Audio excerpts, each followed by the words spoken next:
hear a conversation between an assistant at a health club and a man who wants to join the club. First, you have some time to look at questions 1 to 5.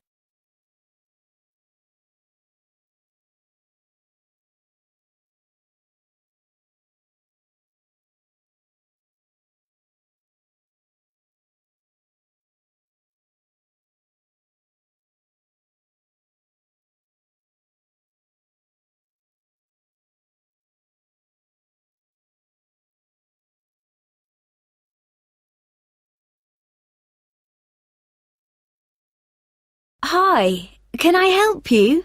Hello. Yes, is your club taking on new members at the moment? Oh, yes. We're always interested in taking on new members.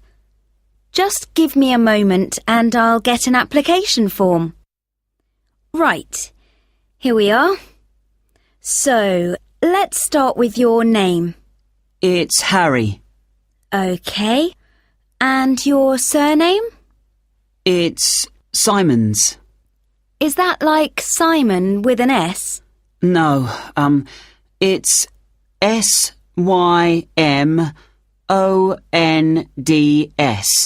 Most people find it rather difficult to spell. I see. It has a silent D. I guess a lot of people miss that. Now, let me see. Can you tell me when you were born? Yes, certainly. The 11th of December. Thanks. And the year? 1996. OK, good. Now, are you thinking of becoming a full-time member? Probably not.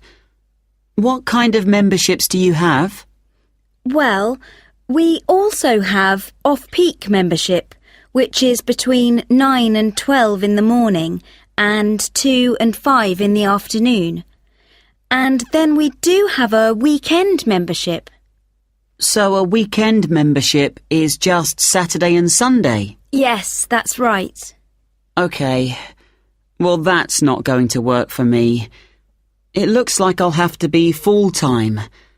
I'm afraid off-peak membership won't do, as I'm not free at those times, and I don't just want to be restricted to weekends. OK, I'll make a note of that. Right, we have several facilities at the club, including a gym, a swimming pool, tennis and squash courts. What activities are you planning on doing? Well, do you have badminton? Yes, we do. And table tennis? I'm afraid not. Well, not at the moment, anyway. Oh, OK. Well, I'm also very keen on swimming, so I'm glad you have a pool. I'll certainly be doing a lot of that. OK, I've got that. Will you be using the gym? No, I'm not interested in that. OK. So just let me work out what the cost will be. Yes, that comes to £450 for the year. You can choose to pay annually for the full year or monthly. It's up to you. Oh, I'd prefer to pay regularly in small amounts, rather than have a large amount to pay in one go, if that's OK. Sure, that's fine. Right, I've got the most important details for now.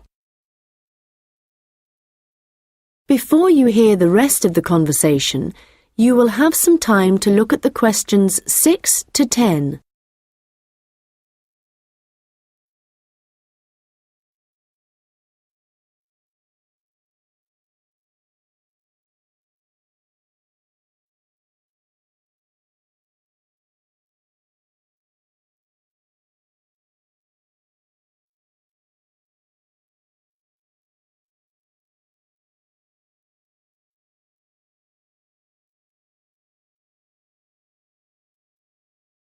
Now listen and answer questions 6 to 10. So, I'd just like to ask you a few questions about your lifestyle, if that's OK with you. Yes, that's fine. Do Do you do any regular exercise at the moment? Yes, I do a bit. Good. And what do you do? Well, every few days I go jogging. Yes, that's good. How long do you go for? Well, it varies. I guess it depends on how energetic I'm feeling. Yes, of course. Every little bit helps. Do you have any injuries at the moment? Well, I did break a bone in my foot playing football a long time ago, but that's all healed up now. But in the last few days, I've realised I have a bad ankle. I think I must have injured it last week, and it's a bit sore now. But apart from that, I'm fine. Right. I guess you might need to rest it for a few days to let it recover. Yes, I will. So, let me just ask you what you want to achieve by joining the club. Do you have any targets or goals? Well, I suppose my main aim is to build up my fitness level. Is that the kind of thing you mean? Yes, that's fine. All the activities you're going to be doing should certainly help you with that. OK. And could you tell me what you do for a living? Well, I was a student up until recently. OK. So what are you doing at the moment? Well, I'm a charity worker. Oh, that's fine. I'll write that down. OK, nearly done. One last question. Can I ask how you heard about the club? Did you see it advertised or did you go to our website, for example? Well, I've been looking for a health club for a while, and I asked my friends for suggestions, but they weren't much help. And then I was listening to the radio, and your club was mentioned. So I thought, I'll go along and see what it's like. Great. Well, we look forward to having you as a member. That is the end of section 1. You now have half a minute to check your answers.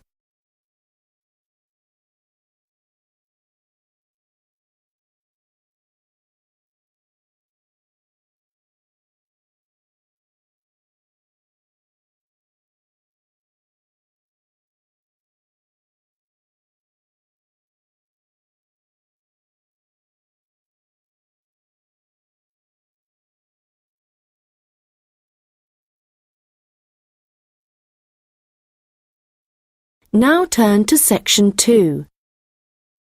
You'll hear a hotel manager talking to her staff about the arrangements for an event to be held at the weekend. First, you have some time to look at questions 11 to 15.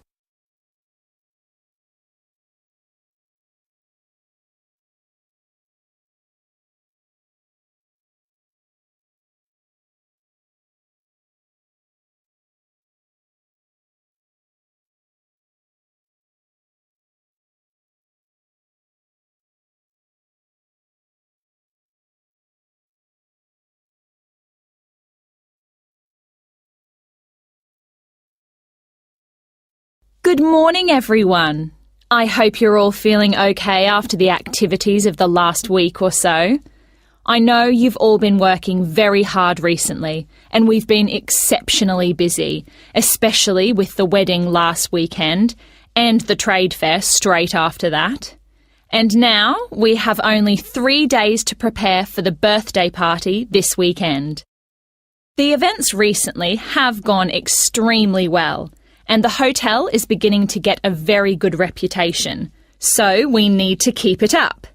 At the moment, we don't have exact numbers of guests, and though we usually only cater for groups of less than 50, we will have quite a few more than that. So, as I said, not sure of numbers, but of course we won't go over the maximum of 100. But it's likely that we will need all of you to work this weekend, so if any of you can't, please let me know as soon as possible. Right, so what time will the event start? Well, the invitation says guests should arrive between 7:30 and 7:45, but our experience is that there are always a few who like to arrive early, so we'll expect the first people at 7:15. As the numbers are quite large, this will certainly be the case. Food will be served at around 8:30, and then, depending on how long the meal takes, the entertainment will start about 2 hours later. Now, for this, we were expecting a live band for the occasion, which is always fun. But apparently this has been cancelled due to illness. So, the hosts know someone who is a comedian who will be replacing the band. We had hoped that the resident magician who worked here through the summer would be able to help out, but they weren't keen on that idea. Before you hear the rest of the conversation, you will have some time to look at the questions 16 to 20.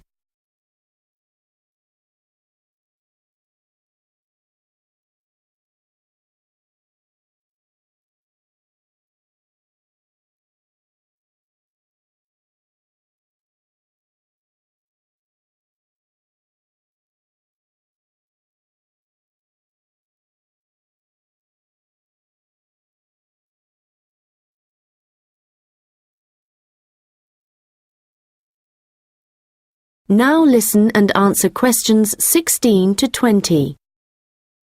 So, I'd just like to go through who's doing what when the guests arrive, and I think we'll make a few changes from the last party held here. If I remember correctly, it was Olav who coordinated the task of providing the guests with drinks. Or was it Ahmed? I'm not sure. But Gary asked to do it this time, so that will be his job. There's been no decision yet on what the drinks are going to be, but I hope they decide soon in case we need to order something special. Now, for receiving the guests' coats and hats, it's important we have someone experienced doing this, as we don't want guests losing their belongings. And Monica, last time this was your responsibility. Susan, I know you wanted to do this, but as the numbers are quite high for this event, I won't make a change here. Right. Now, last time there was some confusion as to where guests were supposed to go once they had deposited their things, and we had guests roaming around the whole hotel. So, Ahmed and Olav, I believe you discussed the problems with Susan and thought she would be good at guiding guests after they had arrived. And I'm fine with that. Right, and now for some general instructions. Once the guests have arrived, they will be in and around the lounge area, and then at around 8:30, we need to get them to move to the restaurant for their meal. This often proves difficult and can take a long time, so I will ring a bell so that everyone knows it's time to eat. Hopefully, this will speed things up a bit. Also, for this event, there'll be a seating plan, so the guests won't be able to decide for themselves where to sit. They'll have to sit according to the plan. There will be a plan on each table, and I've been thinking about where to put the master plan so everyone can view it before they enter the restaurant. As they'll be spending quite a while in the lounge, I've decided to also put a plan there. This should speed up the start of the meal. Once the meal starts, you'll all be very busy waiting on the tables, and I'm sure I don't need to tell you to be good-humoured and polite to all the guests. The organiser of the event will be saying a few words, and so will two of his colleagues. So, when the speeches start, all activity must stop in the restaurant, so that the three people giving them can be heard. This shouldn't take long, and it should be towards the end of the meal. After that, the guests will move back to the lounge for the entertainment. So, I think that's it. Any questions? Come and see me later. That is the end of section 2. You now have half a minute to check your answers.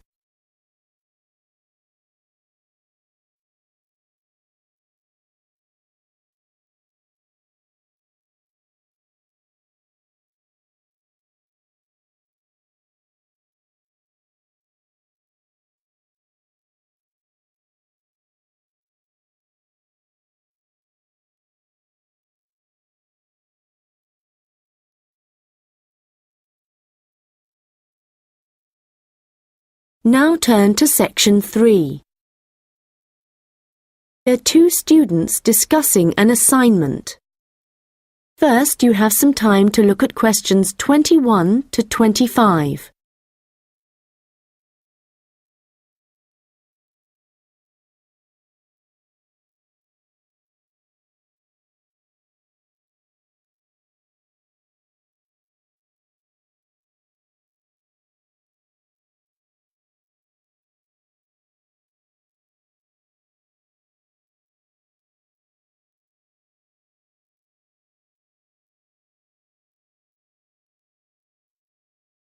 Hi Melanie, what did you think of the assignment that we got today?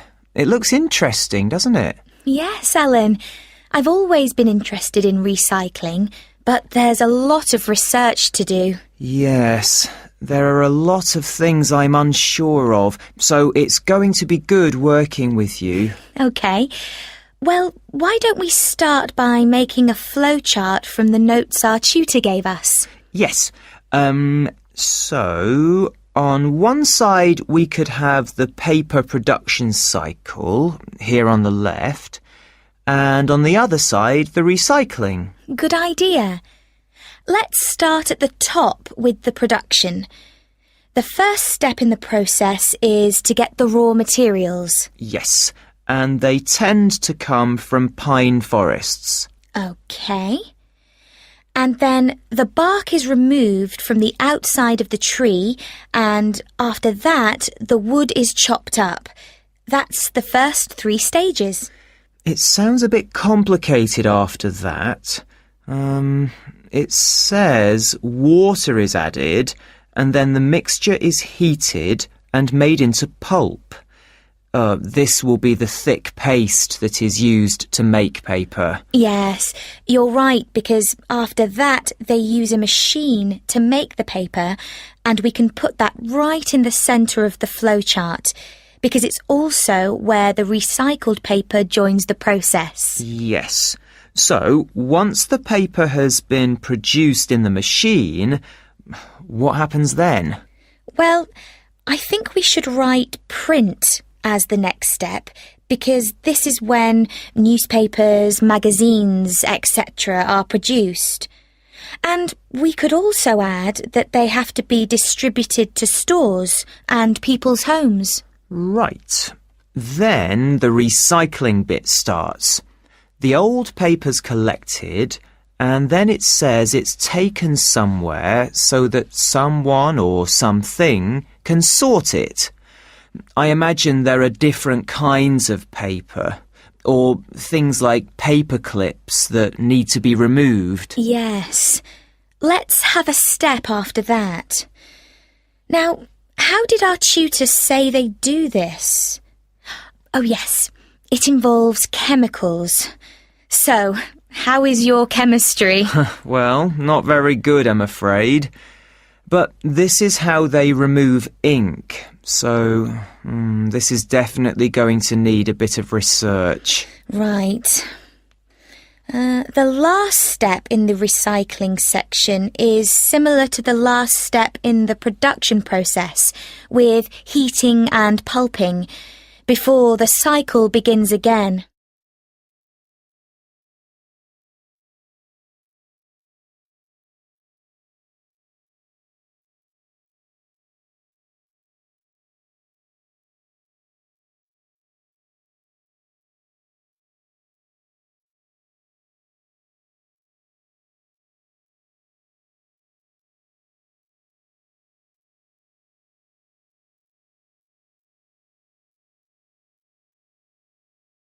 Now listen and answer questions 26 to 30. So, I think going through the processes helped. Now we need to decide how we're going to do this assignment. Yes.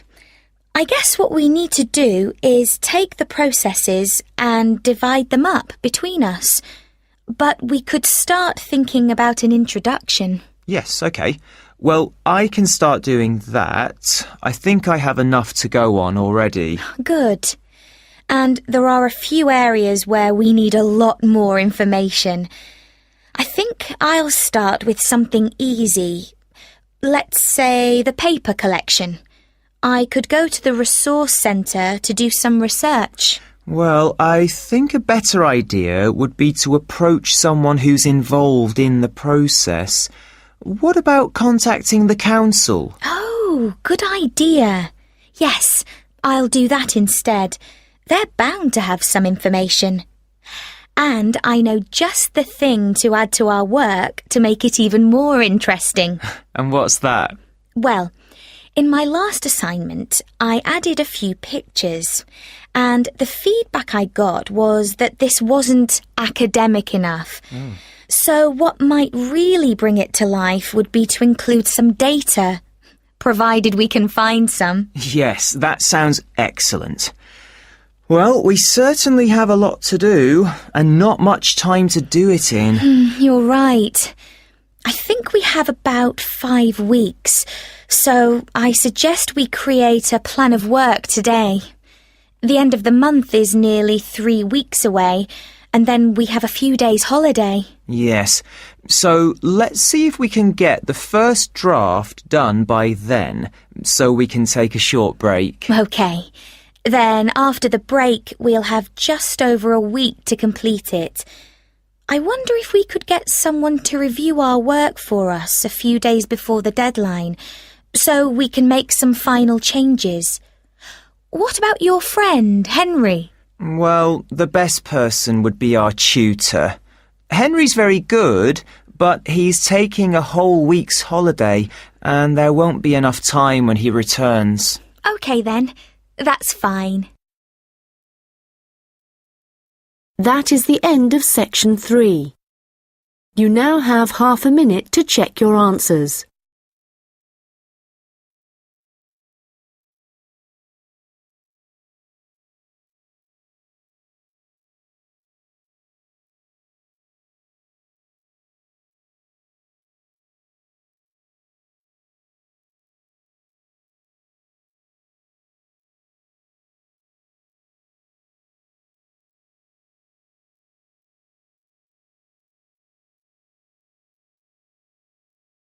Now turn to section 4. You will hear a lecture about hair.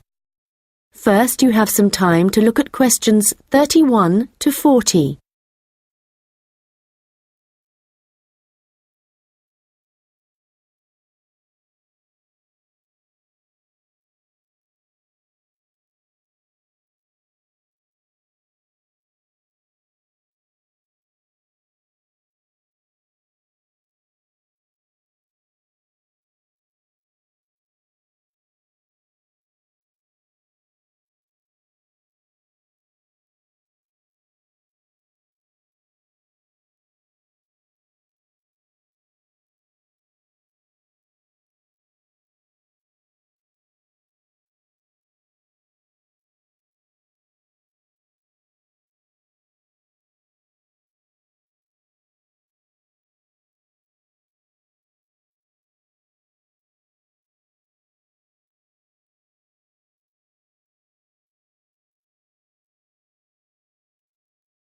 Now listen carefully and answer questions 31 to 40.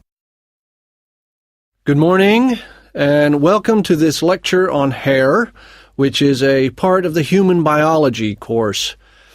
This lecture covers a number of facts about hair, its structure, and what can affect the general health of hair. So, first of all, what is hair, and why do we have it? If we look back at our ancestors, we'll see that they had a lot more hair on their bodies than we do now. And there are, or were, 2 main reasons for having hair. One is to provide warmth. But as humans have worn clothes for many years, body hair has significantly reduced. The other is for protection. And again, this isn't as significant as it was once. But hair does still benefit areas of the body, such as the head and around the eyes. Now, hair, whatever it is for and wherever it is on the human body, is composed mainly of a protein called keratin. This by the way, is also found in fingernails. In fact, it's keratin which makes them flexible, and without it they would be very rigid. Another interesting fact about hair is that it is very strong as iron, in fact. One single strand can support a weight of up to 100 grams. This may not sound all that much, but a full head of hair can support up to 12 tons, which is the equivalent of a couple of elephants, which is simply amazing, though I advise you not to put this to the test. Humans lose up to 100 strands of hair a day, but we do have quite a lot of hair to start with. There's some variation depending on hair color, but for an average adult, the strand count is 100,000, so losing 100 a day is not too bad. Although this is the average, people with red hair have around 80,000 strands, black or brown hair 100,000, and blondes have about 120,000. So, hair used to be important for the reasons I mentioned earlier, but nowadays I'd say the main importance of hair is the fact that it is big business. Apart from the money involved in hair cutting, shaving, trimming, etc., a fortune is spent just on hair products. In the UK alone, consumers spend over £5 billion each year on these.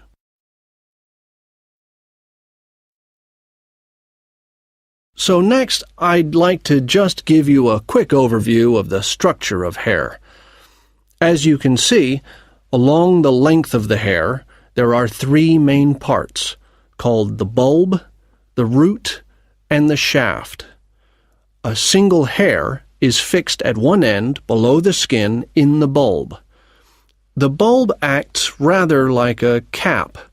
It encloses the end of the hair in the head. The next part of the hair is the root, and this is the part of the hair which lies just beneath the skin, and, in terms of hair production, is the most important. This can be considered the control center for each strand of hair, and is where the glands are found. These produce oil, which flows along the length of the hair, and the health of the root determines the overall health of the strand of hair. The last part is the shaft, and this is the hair which is above the skin, and is, of course, what we can see. Fortunately, this is not active, and I say fortunately because otherwise it would be very painful to have your hair cut. And finally, I'd just like to go over a few factors that impact on the overall health of hair. Like every other part of the body, our diet, that is, what we eat, is extremely important to the condition of our hair. But whereas a change in your diet to, for example, eating unhealthy foods will soon be noticeable in your skin, changes to your hair will take a lot longer. A change in diet today could take several months to have an effect on your hair. And so, what is the key to healthy hair? Well, eating a balanced diet is the most important thing. There are a number of vitamins that are vital for good hair health, the main ones being vitamins C, D, and E. And in a balanced diet, all these vitamins should be readily available. If you need a boost of vitamin C, for example, one of the best things to eat are blueberries. For vitamin D, the best examples are fish, mushrooms, and eggs, and for vitamin E, nuts and seeds. Right, so let's go on to what it